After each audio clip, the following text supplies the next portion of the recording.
Today we're joined by the extraordinary alto saxophonist Mike DiRubbo, whose deep, soulful sound has captivated jazz audiences for nearly 3 decades. A disciple of Jackie McLean, Mike's artistry is rooted in bebop tradition elevated by the post-Coltrane modal approach. With 10 albums as a leader, including his latest release, Inner Light, Mike continues to redefine jazz with his poetic tone and dynamic compositions. From leading bands to teaching at Litchfield Jazz Camp and Stanford Jazz Workshop, Mike is a true saxophone virtuoso and educator. So join us as we explore his remarkable journey and contributions to modern jazz. So, Mike, good to see you. Good to see you too, Abe. Thanks for having me. My pleasure. Mike, the first thing I thought would be a great question to start would be is talking how does someone go about finding their own voice on the instrument? You've been on the scene for 3 decades, as I had mentioned. You've written so many compositions. You know so many standards. So, how do you take it from where it goes imitating to being yourself on the horn? Can you talk about that a little bit? Sure. I think it's an ongoing process, although, when I listen back to the first recording I did, I was only 24 back in 94. It's already been 30 years. It's crazy. That's the album that eventually came out as From the Inside Out with my great buddy Steve Davis in the front line with me and Nat Reeves, Carl Allen, and Bruce Barth on that. But I cringe when I hear parts of what I play something like that that's 30 years old. But at the same time, there's something that's already in place even when you're that young. Um, it's kind of like your fingerprint in a way, you know? So, um, I mean, to really work. This is something that you got to be constantly working on. But I think that writing your own music is a great way to get your own sound. And that's something that Jackie McLean kind of put on me when I feel like I wasn't even ready for that, maybe when I was like 20 years old or something. Hey, Mike, you should start writing your own music. And here I am thinking like, shit, I'm still trying to figure out how to play the blues, in 4 or 5 keys, let alone 12 keys and all this other stuff we have to learn. But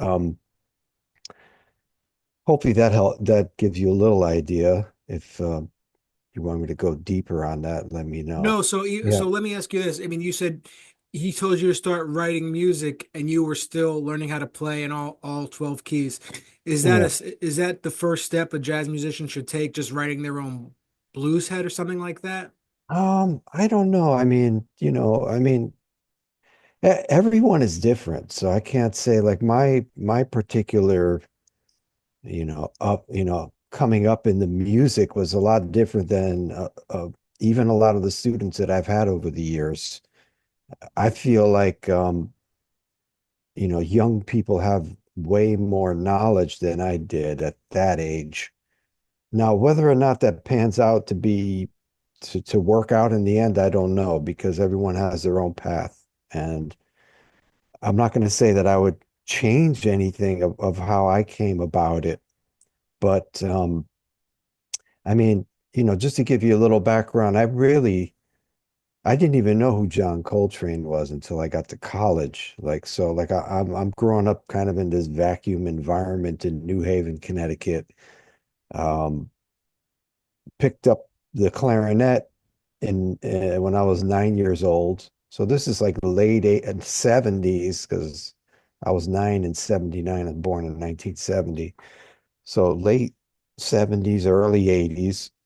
All the music that you would hear on the radio at that time. Um, Parents weren't musicians, but my dad loved the sound of the saxophone. And I really wanted to play the saxophone, but back then they had you start on clarinet, which is cool. In hindsight, I think it was kind of a good thing. Um, and then my dad got me an alto when I was 12, which is interesting because the sound that he really loved was a tenor. I always remember that. So Um, and then it was just like playing on my own. I had lessons one summer with a guy in New Haven. His name is Danny Cipriani. I don't know what he's doing right now, but he was more, I mean, he played all kinds of things, but I learned about him through the local music store, and the guy recommended, uh, I think my band director in high school said, you should take some private lessons. My dad went with me to the local music shop, and this guy was like, yeah, check this guy out. So we did, I don't know, literally about a month or two. And I remember him telling my dad eventually, like, yeah, there's nothing else I can show him now, which in hindsight, I'm like, that can't be true, man, because Yeah.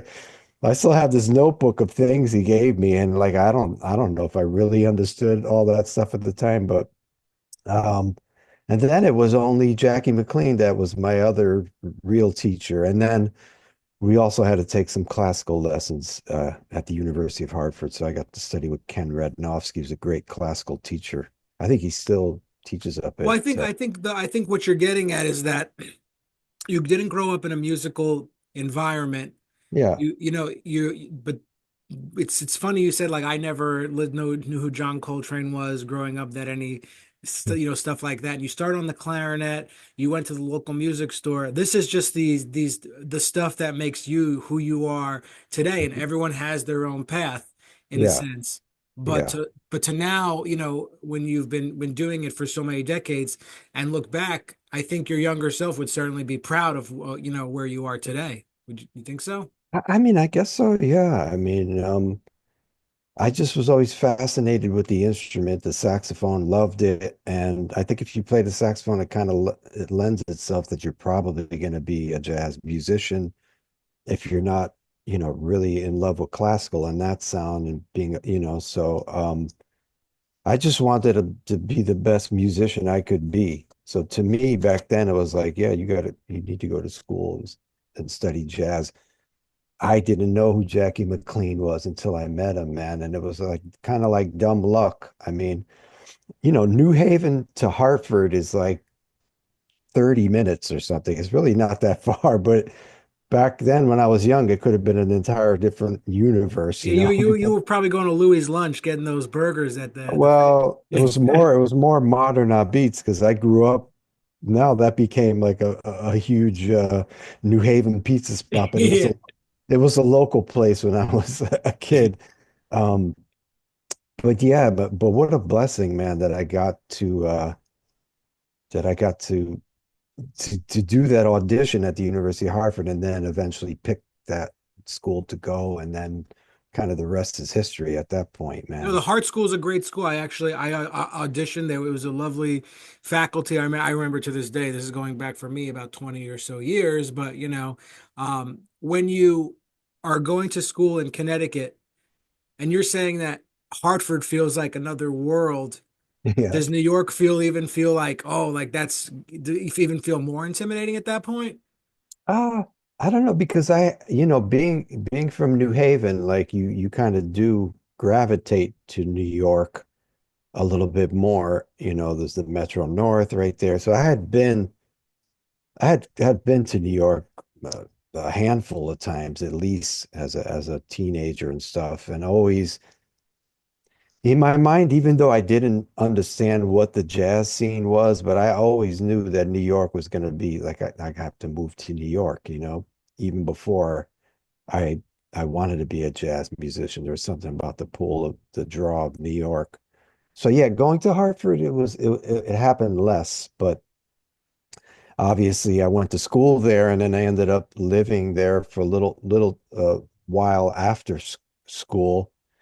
That's, at that point I had met Steve Davis. He was back living there after he had played in the city with Art Blakey and his band, and then he was back teaching actually. And then we had a little group together that he called the Explorers Quintet. So we had a steady gig in Hartford, and that kind of kept me around. And I got to meet a bunch of cats from New York through Steve that eventually would start hiring me in New York at uh, what Smoke used to be known as, which was called Augie's back in the day. You probably remember, Are right? you're referring to like, the people from who were in like the One for All band, like, Yeah, yeah. I mean, because Joe Farnsworth had a weekend there steady, and then I think on Thursday nights it was Jim Rotundi for a long time, and Joe's brother, um, James, that was an incredible baritone saxophone players, would do that a lot. he has a brother James too, because I know he has a brother John also. I mean, Well, James unfortunately passed oh, okay.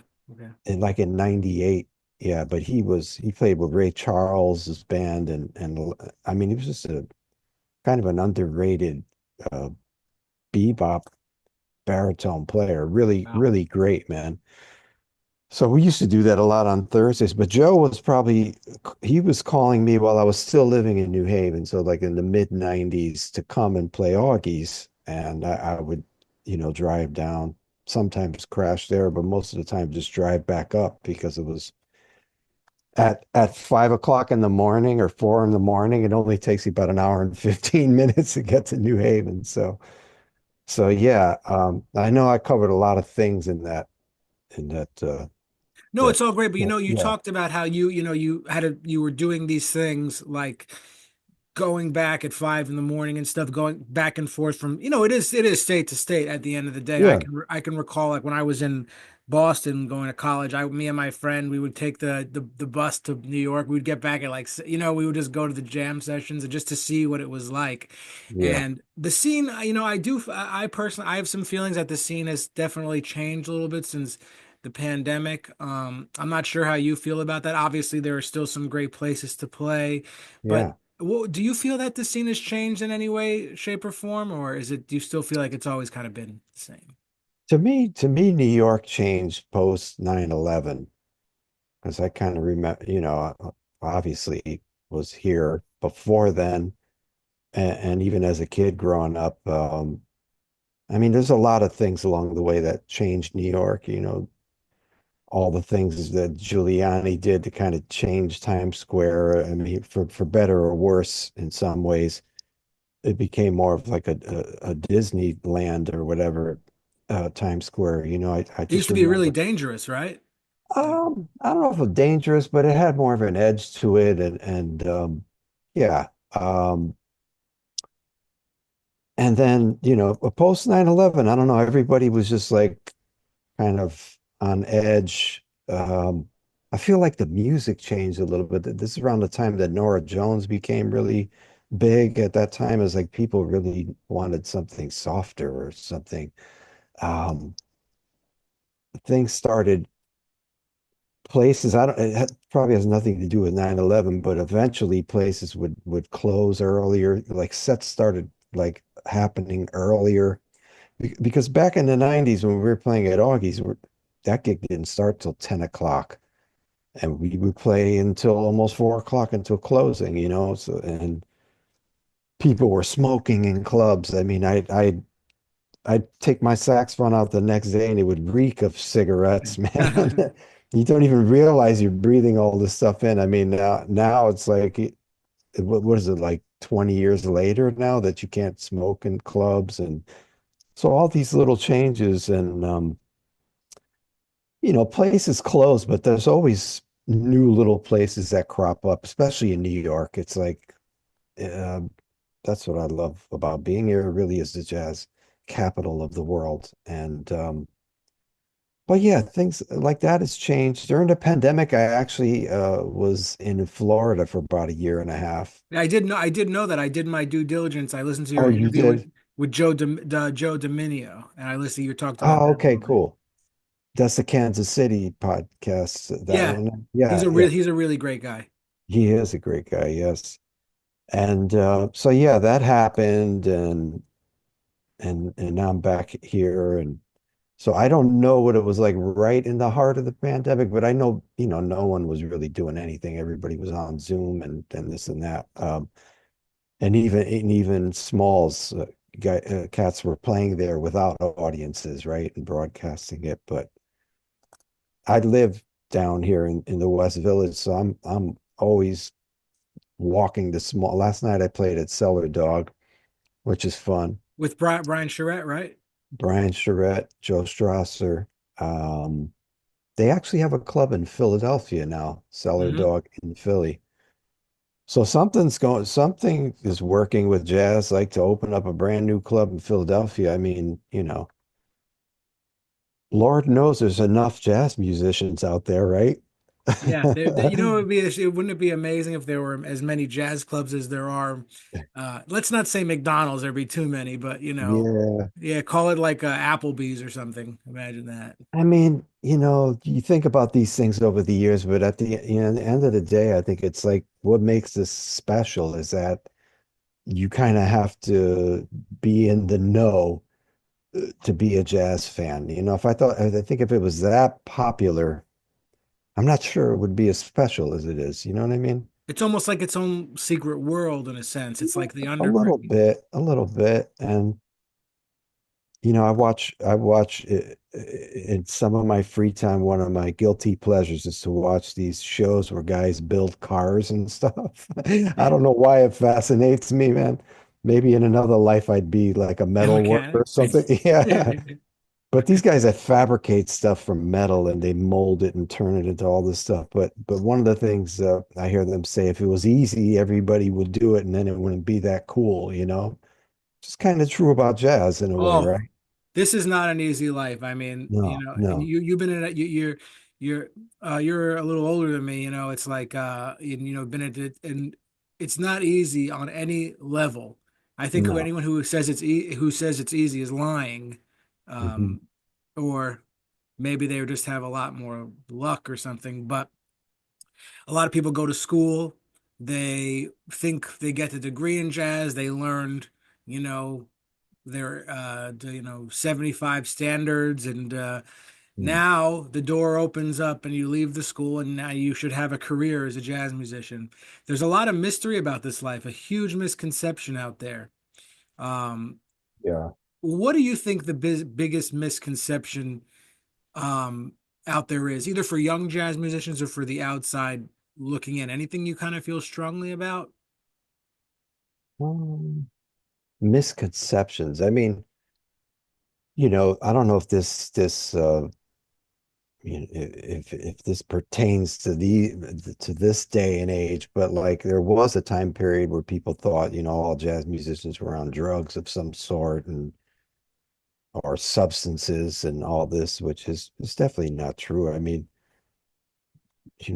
most of us are going to the gym more often than we are doing drugs or things Yeah, like this. I mean, definitely. because, if there's one thing that you should learn as you go along is just kind of see what's happening around you.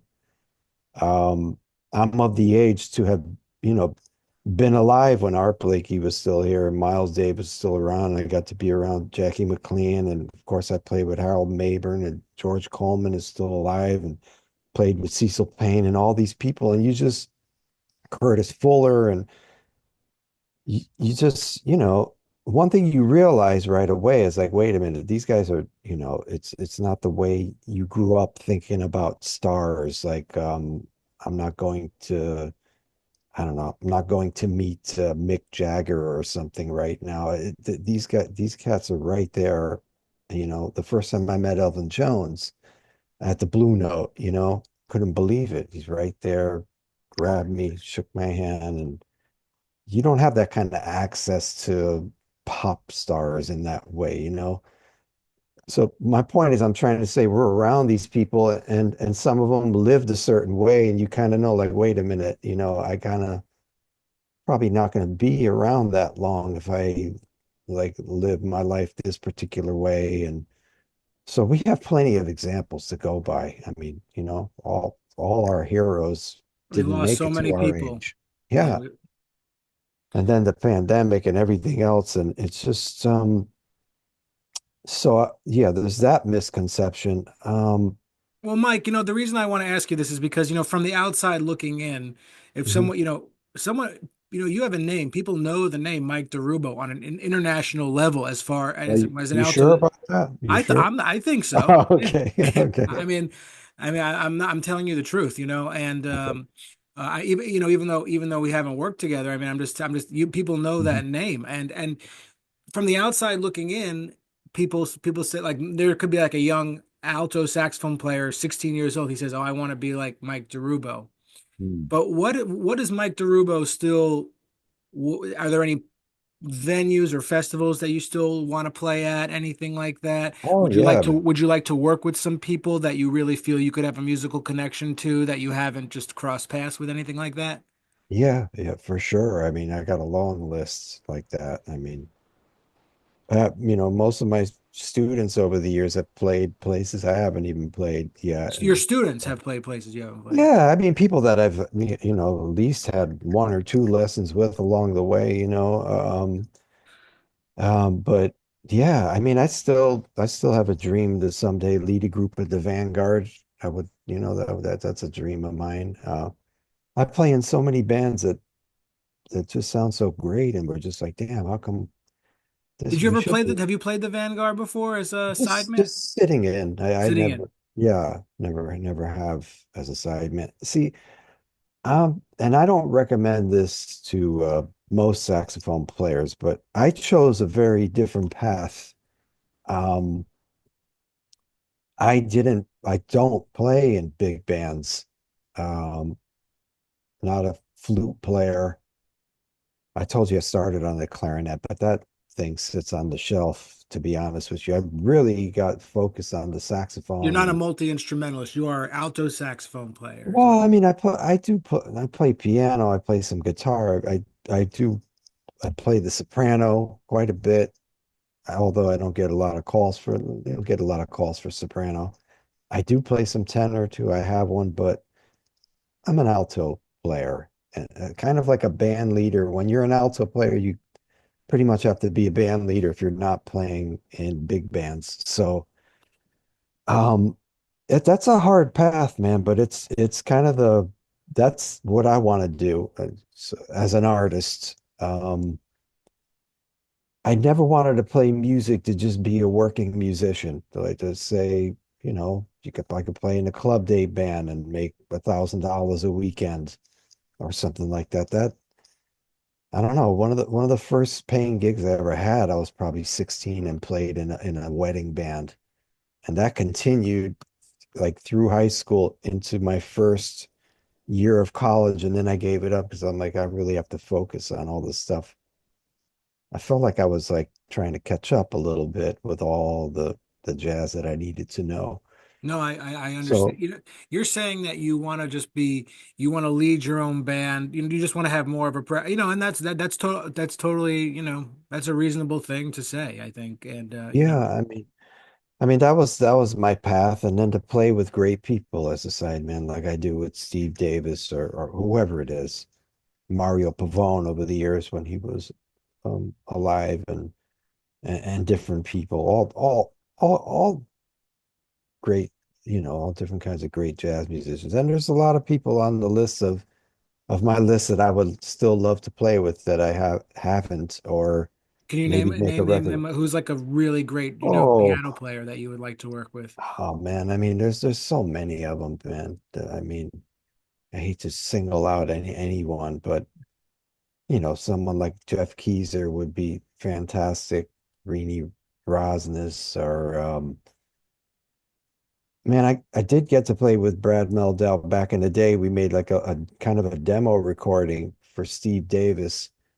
This was back Funny when you Steve. mentioned Jeff Keezer. I'm going to be talking to him in a couple of weeks, I think. Oh, So really? Cool. yeah, he's incredible. No, he is. Yeah. And I've known him for years, and we've had a chance to play a little bit together over the years, I'm sure.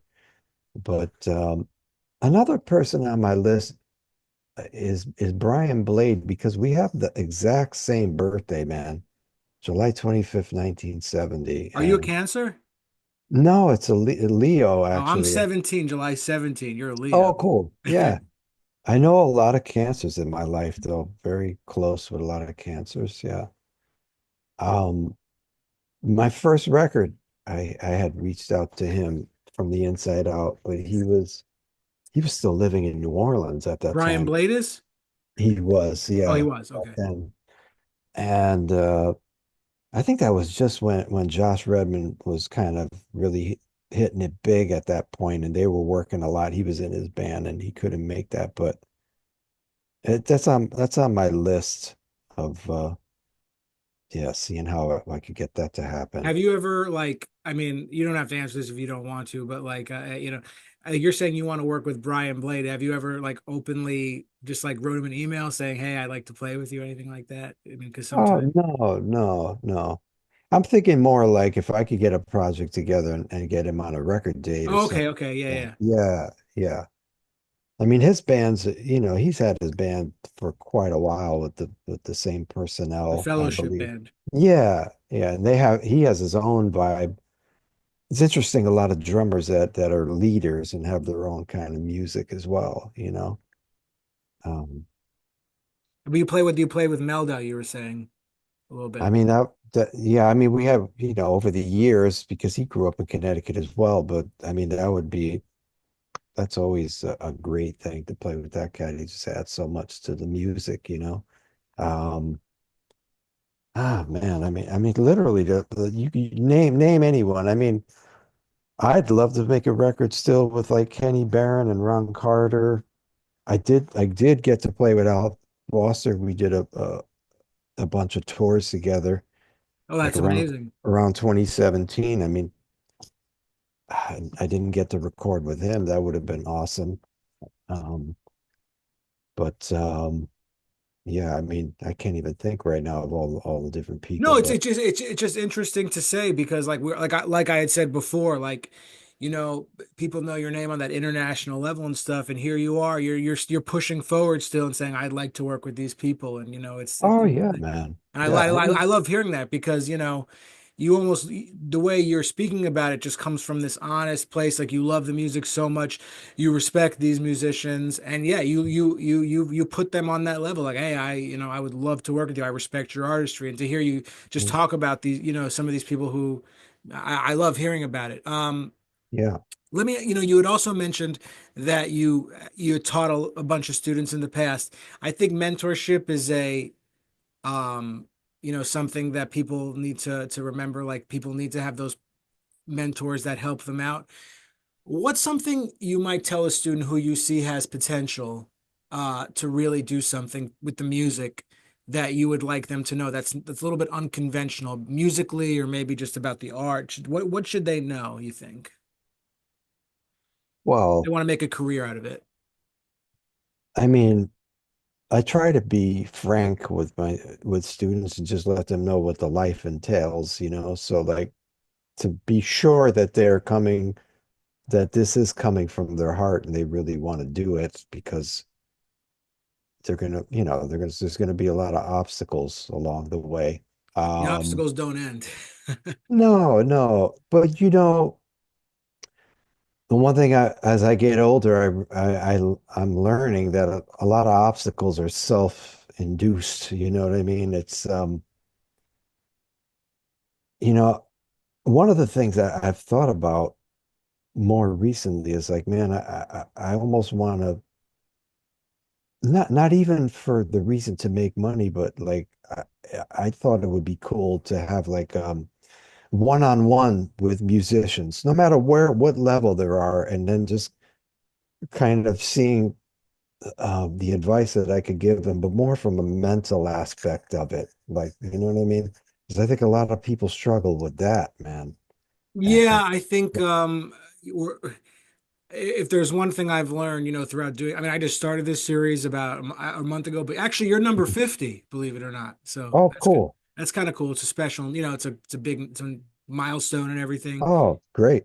And that everyone has their own, psychology that they grew up with. Hmm. And no matter who you get, everyone is just going to look at this differently, and everyone has something to tell that just the way they might look at something, that if you molded these things all together, oh man, that person would be Mm. like have it all, just to get Yeah. everything but I like that idea. You should do that, just my I mean, but really, you have to embrace who you are yeah. and try to figure out how to get that out on the horn. the one thing I realize more and more as I continue to do this is that the hardest thing to really do and to play in this music, and speaking on a musical level, is still to play standards, man, and to make them engaging for people. Amen. Uh, I mean, because like if I we all can play our own music. It's hard for people to judge your own music, right? If it's your music, what there's nothing, not that comparing is a good thing anyways, but there's nothing really to compare it to. It's like, oh, yeah, that sounded great. And I know myself when I get to play on my own music, it's super comfortable and the changes. And then, but here comes the standard, and it's like, oh shit, I know you're preaching to the choir. I could never get sick of playing standards, to be honest with you. no, but That's the it's way very my brain is, hard, you know. man. It is. It's really hard to like, and you understand this, the older you get, it's just, I mean, it's something that, but people get things at different times in their life. There are unusual people that come along and they're 20 years old and they just kind of have this old soul and can play standards in a particular way and love that music. But I mean, to understand the lyrics and I mean, these beautiful tunes that have been written about every aspect of what it's like to be in love with someone, right? When you think about the words, I'm just looking at the words to Stardust yesterday and thinking about, holy cow, man, like amazing time of US history, if you want to say that, when these songs were being written, man. I mean, it's just and they're so timeless. Um, so there's always that, right? We have if we could have 4 lifetimes to try to learn these things. So the point, if I'm going to put this in a learning aspect for anyone younger that might be listening to this, is you always can go back to these standards and glean some serious knowledge from them, man. You can Uh, always learn new ones because there's oh some. yeah, yeah. And don't rely on the I reel always and this and that. Yeah. It's cool to have that reference, but really, get your ears together to be able to learn these things. I can't tell you how many original tunes that I had to learn on the bandstand, like a lot of the songs that I would, Harold Mayburn songs, for instance, like uh, we'd be playing them at Smoke, and I hadn't heard them before, but you just kind of got to get it together. And No, Mike, this has been great. I want to thank you so much for doing this, cool. and everyone, who's listening. Where can we find you on? Where's your Instagram? That sort of thing. Can we find you on It's Instagram? just my name, Mike DiRubbo. Easy to find. I have somebody helping me with that, so I get the content and he cuts it up and does it. Hopefully we can keep it going for a little while. I've been doing some interviews as I well. did know that. Yes, yeah, I saw. Yeah. So yeah, Mike DiRubbo. I have my website is my name as well, DIRUBBO. Even though most people want to say DiRubio, it is DiRubbo. Rubio, like the politician. Oh yeah, well, I don't. It just kind of falls off the tongue easily for people. I don't know, but anyway, that's another thing. I should have changed my name years ago. Maybe it would have been easier on everyone. No, thanks so much, Mike. I appreciate it. Okay, well, cool.